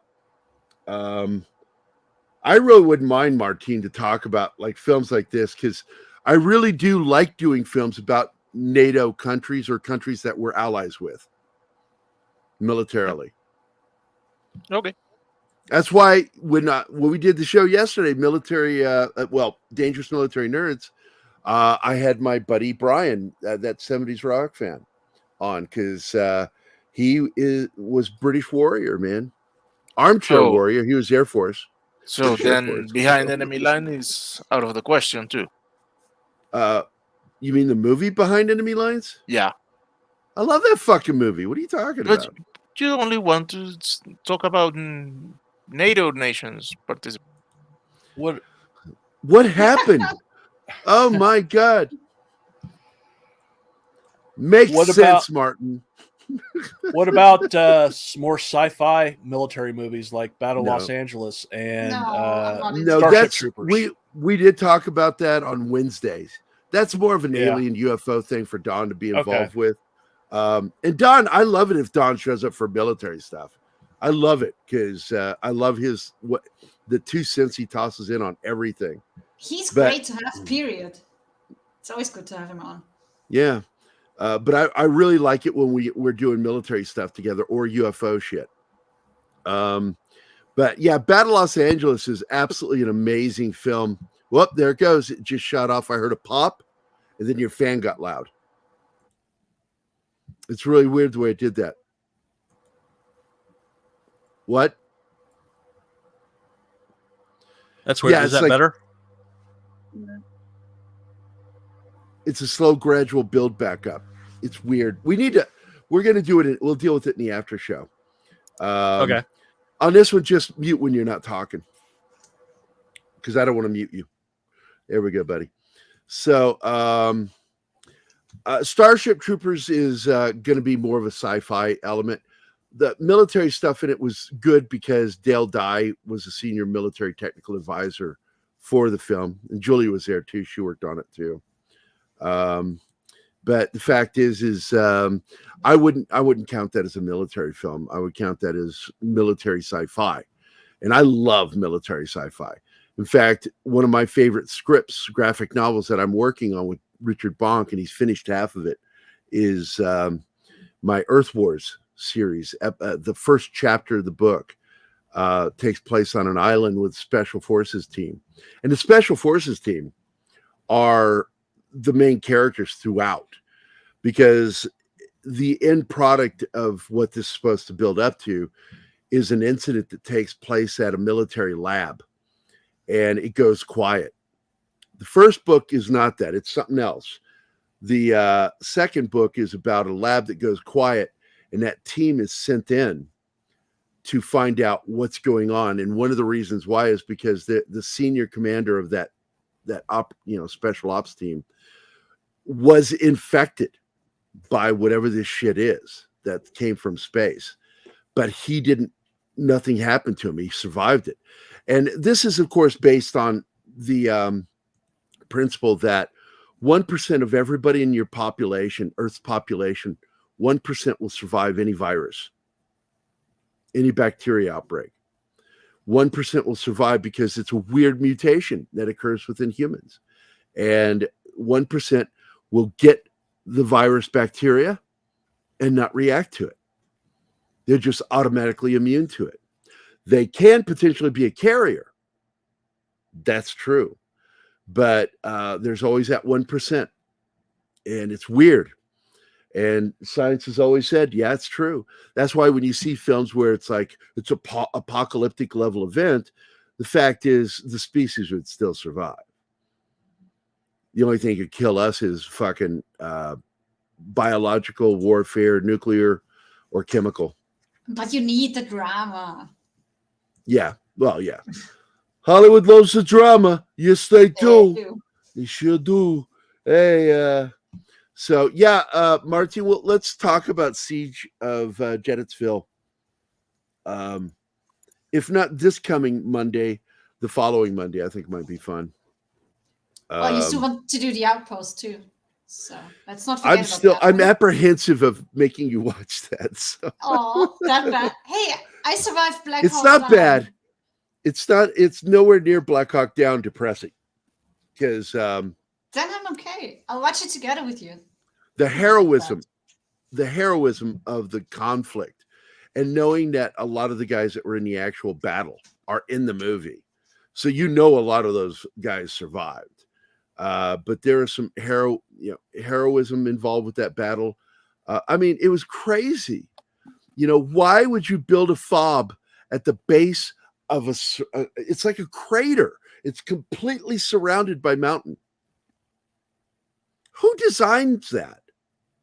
Who thought that was a good idea? It's really fucking stupid. And that guy, I think, as I recall, the guy that designed it got fired. He's an idiot. So what you're saying is they didn't have the high ground. No, that was really part of it. It's like you could sit up on that fucking mountain and chuck grenades down all day long, fire RPGs in there, and they would have trouble getting you because you're covered by the rocks up high. You only pop up firing a rocket or throwing grenades.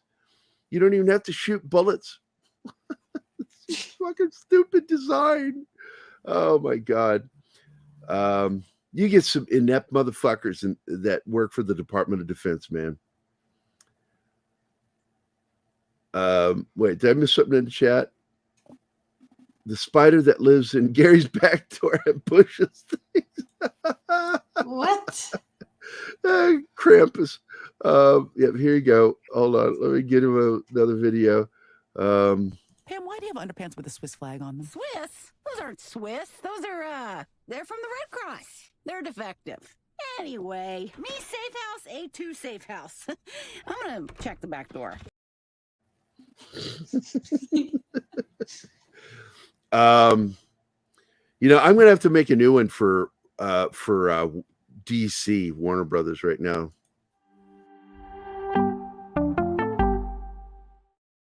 Yeah. Because I think that David Zaslav cares. I think he was talked into some stuff with this shit. I can hardly wait to talk to Mikey tomorrow.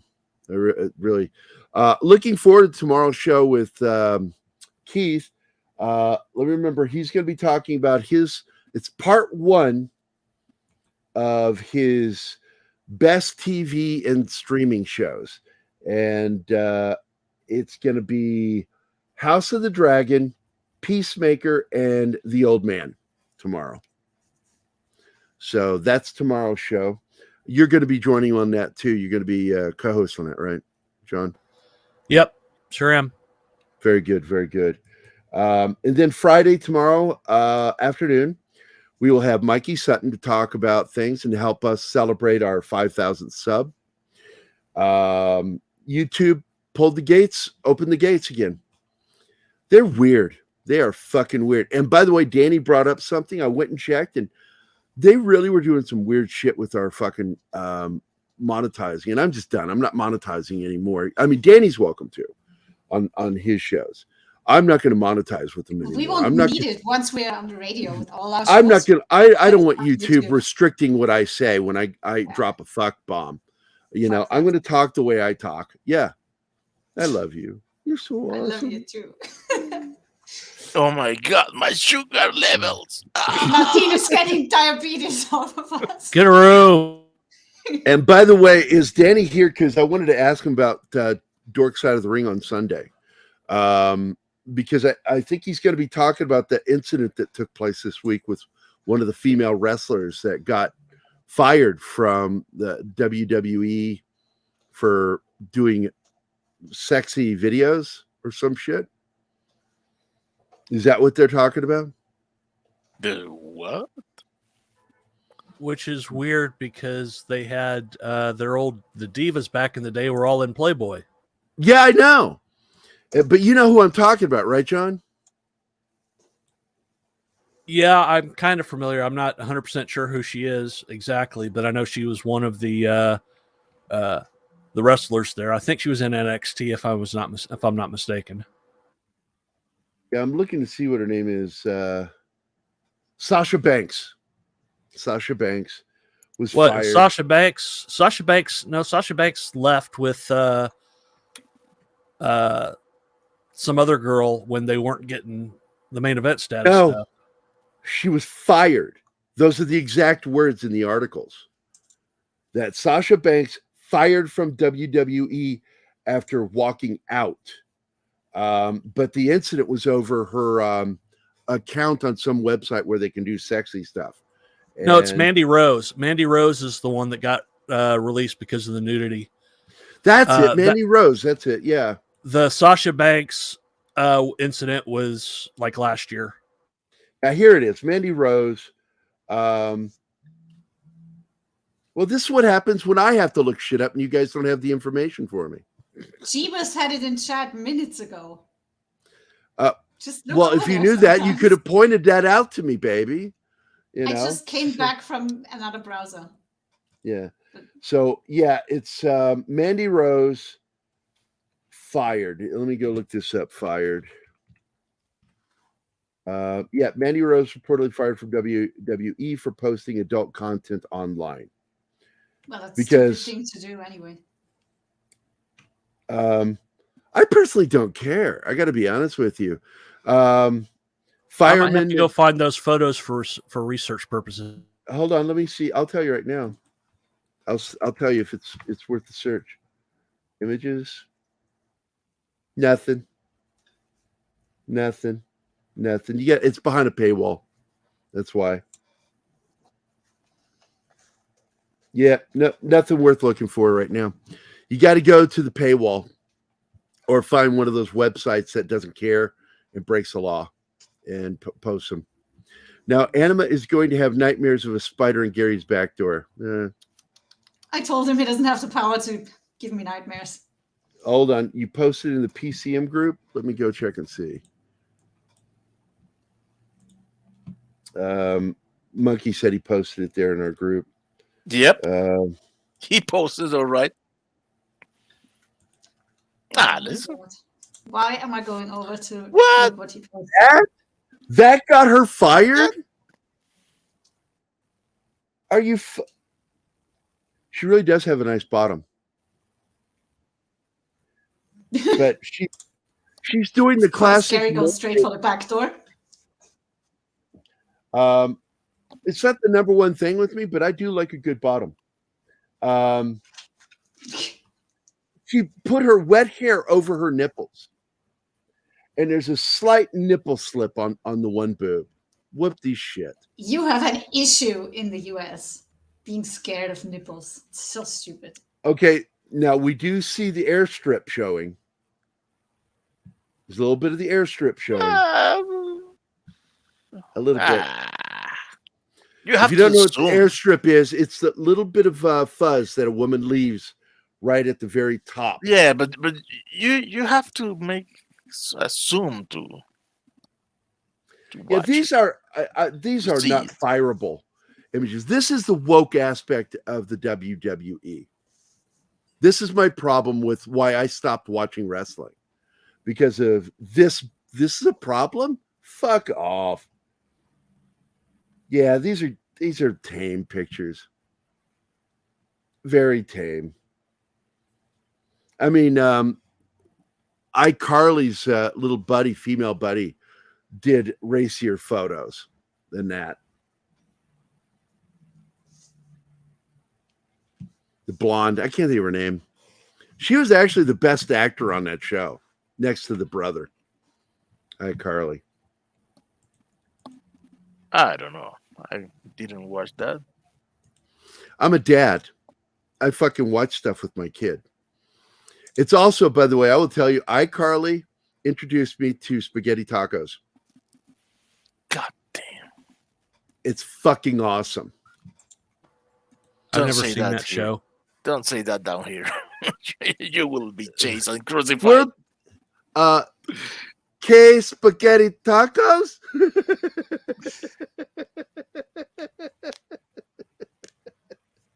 I'd do it. Man, you come here to Mexico, say that in public, and I will bamf like nice. Is that just spaghetti in a taco shell? This is what we did. Yeah, you can do it with the soft taco or you can do it with crunchy. We did crunchy 90% of the time. We broke down and tried to see what it would be like with soft tacos. It was fine, but there's something about the crunch. So you get the taco shells, you bake them so they're crispy, and then and I like getting ones with the flat bottom, and then you put the spaghetti with meat sauce in there with the crumbled up hamburger into there with some Parmesan cheese, and yeah, man. That is not a taco. Nothing you have. Not a single ingredient you have described is part of a taco. The hard shell. Taco shell. The taco shell. No, that shit do not exist here. That is a gringo thing. No, it's an iCarly thing. It's not just gringo. It's iCarly. And I'm telling you, Zoe Please and I don't give did it, Martina a heart attack, Gerry. and Please we would don't. just do it for fun. It was fun to do. It was spaghetti taco night. Oh my God. Alex Moore, thank you, Fish my don't friend. belong on Thank tacos you. either, but they still have it. Well, I got to tell you something. The first time I went to a traditional Mexican restaurant in Phoenix, the very south side of Phoenix, and I don't think anybody that worked there spoke any English. They understood the numbers and the name of the order and the number of how many you wanted. And I tried their fish tacos, and it was amazing. They used real ocean cod and fillets.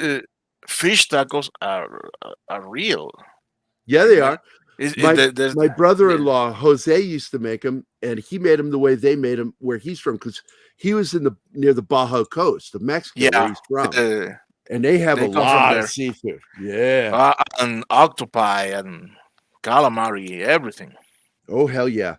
His Mexican restaurant had some of the more the stuff you expect in a Mexican restaurant. But what was awesome about my brother-in-law's restaurants was the seafood. And he came from a coastal town in Mexico.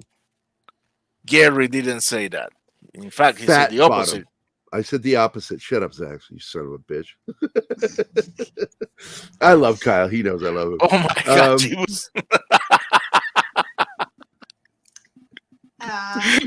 a vegan taco.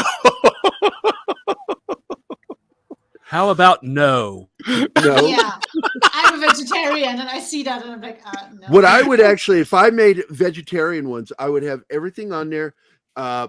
I would include, friendly cheese, because I know somebody that I love very much that will accept certain things, and one of them is cheese and dairy products. Every I would make vegetarian accepts that. I would get the monk fruit, and because I've eaten that stuff, and I'm serious, it's amazing. No processing to it. It is just naturally comes right out of the gourd. Delicious. And you spice it up and put that on a taco. It's amazing. I've never tried that. I don't even think I could get it here. You and I will have it. And what I love about it too, you can actually put it on tortilla chips with barbecue sauce and melted cheese. It's amazing. It's like a barbecue nachos. Deanna's brother made that. That was one of his dishes that he made. Oh, it's amazing at his restaurant. That's good. And then he served it as a sandwich one day. It is a vegetarian barbecue sandwich, and it's amazing. It's amazing. But yeah, corn tortilla and cabbage. Speaking of vegetarian, all those wonderful substitute meats that you find in the store. Yeah, apparently the way they make it, it has this chemical that makes it hard for your body to accept the nutrients that are in that. I'm not surprised to hear that. There are not that many nutrients in it anyway, so. But I like to say I'm a vegetarian, but I wait until the cow processes it first. This is one of the few that I will get every once in a while when I want the texture and feel of meat in my spaghetti sauce, but don't want to get the meatballs and just put a lot of beef in there. And this stuff is actually really good. I like it. I don't care if it's a little processed. I really don't care. I don't eat that much of it. I put it in there just for texture. And it's plant-based ground beef by Garden. They also have one by Morningstar. Is that soy based? They're both soy and vegetable based. And I got to tell you, they're okay. They're okay in my book. I won't eat their burgers. I think that 90% of the stuff that they put out is crap. It is. It really is. I don't want it. But I have eaten stuff with Zoe when Zoe went through her vegan stage. And I told you what I did with her. Yeah. Right? Every night she would sit there and she's like fixing her vegetarian meal. And I would eat a fucking T-bone steak or a sirloin New York strip. Blood coming out as I'm cutting it. It's not blood. And I would just enjoy those with her. Just finally one night she goes, Can I have a bite? Oh, baby, I don't want you to do that. Let's not betray your diet. You've chosen this lifestyle, and I don't want to spoil. Please give me a bite. I went, all right. Then she goes, Can I just have half your steak? And I went, I'll do better than that. I went and grilled her own steak. And that was the end of that. True I use story. a lot of venison in my cooking because I've got. I like family venison hunters, in so- things. I like venison in things. I don't like venison by itself because it's too gamey. Oh, I like venison steak. No thanks. I made a mistake one time eating goose. Oh my God, is that gamey by itself? You gotta mix it in with other stuff. Bear, never eat bear unless it's a summer sausage. Seriously, it's the process of smoking. It gets rid of that really, like, what the fuck? Why are we even eating this? Stop hunting bear. I understand population control, but I got to be honest. I told you what happened when I shot that bear. I thought I'd killed a human being. You're never going to do that again. The look of betrayal on that bear's face when I shot it was like, oh, I thought we were friends. And I'm like, oh, I actually made a fucking noise. I'm like, oh. Doesn't mean I was not fucking terrified, because when I shot him, I was like, he just came up. We had just walked on a pile of black bear shit, fresh, steamy, in a fern gully. And that's their favorite places to poop up there in Washington. They like to find open areas like fern gullies.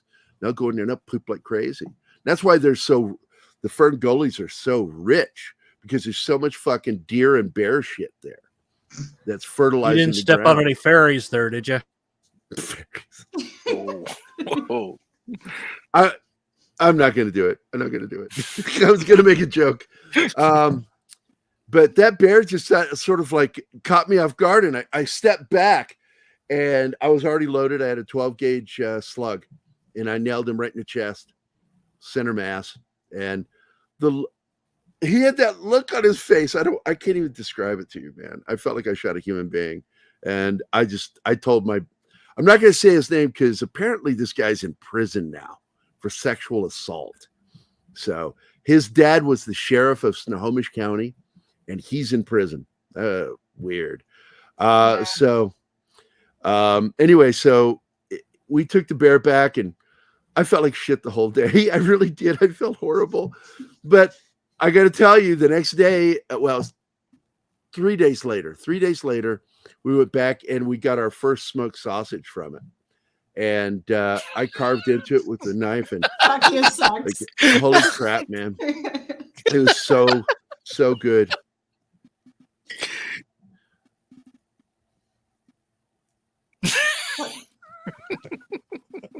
Sax is being I've already stupid. look, Zach's, as clever as that is, Animal will tell you I've already made jokes about that. That will sync up. So, you know, you think you're funny, but I'm funnier than you. Sometimes. I already came up with that sometimes. First, no, Zach, that was a good joke. Good first joke, is the man. soy-based food. Second will become the man bun. No, I will never. Eat allow enough soy, and you will do a man bun. It's just it'll never happen. I refuse to eat soy. I'm except in a coming up on sauce like 60 General years Prison. old, and I've never done a man bun. So, like, you're not dead yet. I'm going to suddenly do it in my 60s and 70s. There's still time. That's what I think of that. Gerry, Spread it out. Jerk off and spread it. You know, Oh, my people God. People in their 60s and 70s come out. So, you know, Yeah. coming out with a man bun's no big That's deal. only because they hit a point where they're sick of the other sex. They're like, I'm done.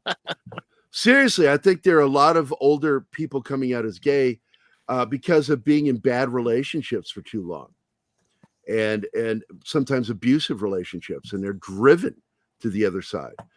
That's why I say, look, I do believe a lot of people are born that way, but don't tell me every single one, because I know women in particular that were in a lot of abusive relationships that become lesbian because they feel happy again. They're able to find some comfort and happiness. Not that there's not abuse going on in gay relationships of any kind, because of course it happens. But yeah, there'll never be a fucking man bun on me. And the only way it's going to happen is if one of you assholes does it to me when I'm dead. And it'll be like your last fuck you to Gerry. You know, you'll put a man bun on me and you go, he's going to have that for eternity. Because that's the kind of friends I have. No, I wouldn't do that. I got you 6, Gary. Nobody's going to do that. Yeah, nobody's going to do I that. got you. The only thing that I want done when I'm dead is on my tombstone. I want what my buddy Jason Pankoke said, and he said that he wants there to be on my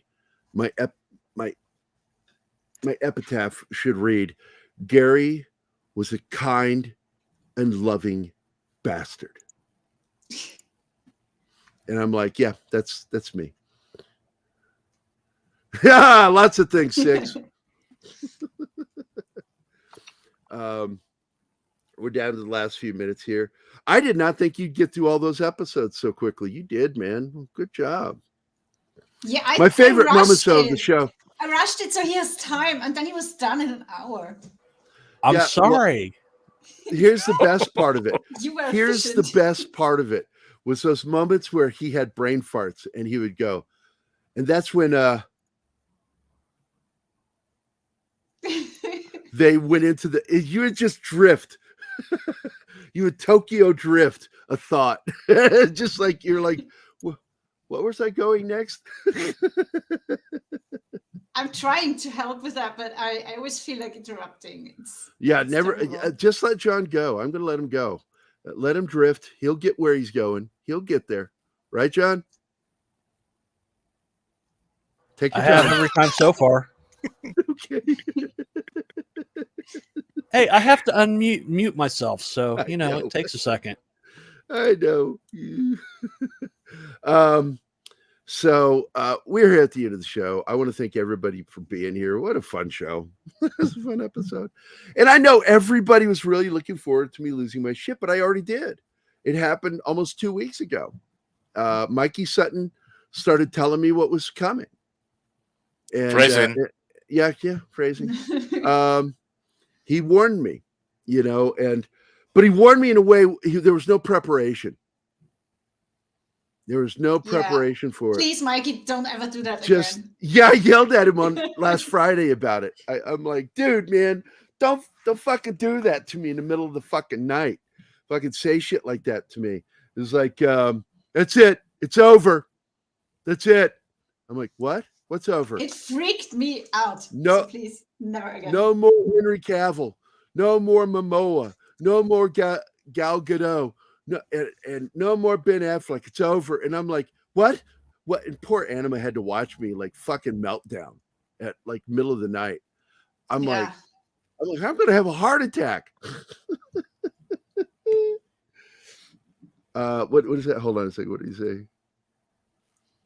No, Mikey did know. Mikey warned me 2 weeks ago. He absolutely did. He knew it was coming because that meeting that took place. And he started hearing the rumblings of what was going on. That while Black Adam was out and trying to make its money, James Gunn called for a private meeting with the heads of Warner Discovery. And I immediately, when I heard that, I'm like, something's up. And that was the big thing. He messaged me almost 2 weeks ago. And I had my meltdown at 1-2 o'clock in the morning. I was none too happy the next day either. I even said on the show, I couldn't say what it was. I wasn't allowed to say what it was. But I said, yeah, his messages to me fucking freaked me out. And because like Marcus was saying on Twitter last night that Mikey got it wrong. I said, no, Mikey didn't get it wrong. Everything was subverted by James Gunn. James Gunn went in there and changed the game. And he went in there privately and made a deal. And that deal, I know, hinged on how Black Adam did in the box office. And it didn't make the money they wanted. And that's when the decision was made.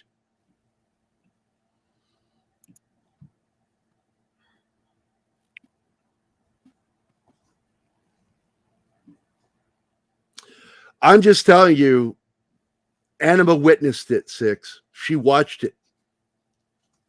It happened. It's real. I'm not going to fucking lie to you. And Never lie. And you talked to me about that And I talked to Mark about it. Yep. Yeah. I talked behind the scenes. I wouldn't talk on camera during a show because I was told not to. You couldn't, yeah. So I'm just telling you, I was hoping that Zaslav would like go, sorry, gentlemen, your plan has failed, and would save the day. But it didn't happen. And this shit. And look, you know, it's not that I have a beef with James Gunn and his filmmaking, even though I still think his film, The Suicide Squad, was nowhere near as good as the first film. And the first was fucked up because they made changes. You know, the Hamada crew made changes. So I know that James Gunn can both make really good films and make shitty films. But look what he did. He took Peacemaker from The Suicide Squad. What the fuck is that? What was that? Martine, was that you?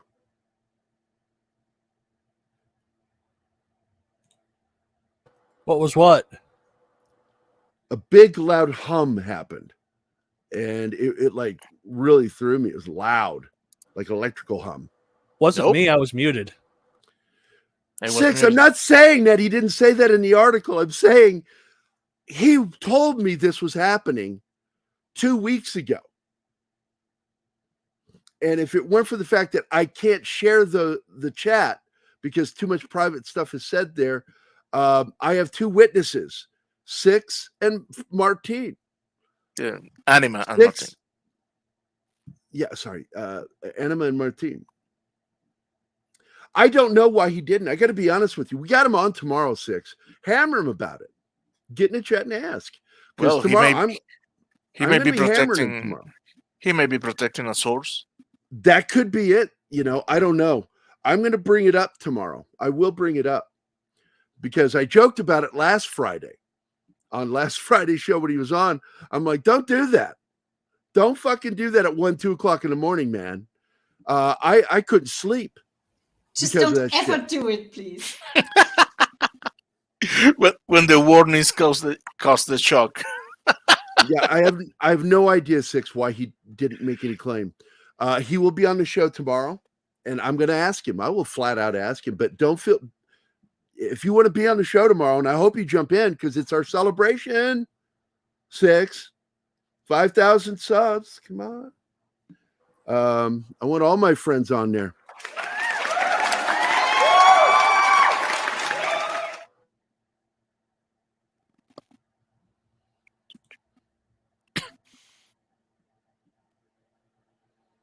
Oh, I didn't know that. He didn't say that to me. I've never seen that. So that's interesting. So anyway, I mean, I've heard him talk about $7 Productions. I've heard that, but I don't know. Jesus Christ, Axe. I mean, you're just being mean now.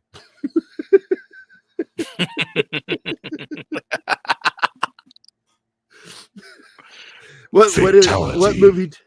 What was that movie from where it's like that happens where everybody's like making jokes and then the other character does it and they all just turn and look at him. You're just being mean. Everybody else shits on him and then finally this one character does. You're just being mean. But thank you. Oh fuck. Oh, can you just pop by to say hi?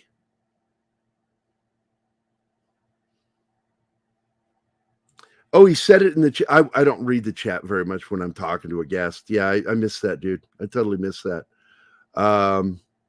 That's interesting. I'll ask him about that too. So, but anyway, that's the end of the show. Like he was on last, he said $7 Production was leaking it to him. I don't remember that, but I don't remember that at all, dude. I missed that. But anyway, that's the end of the show. I will see you guys tomorrow. Please show up for Keith's morning show with John.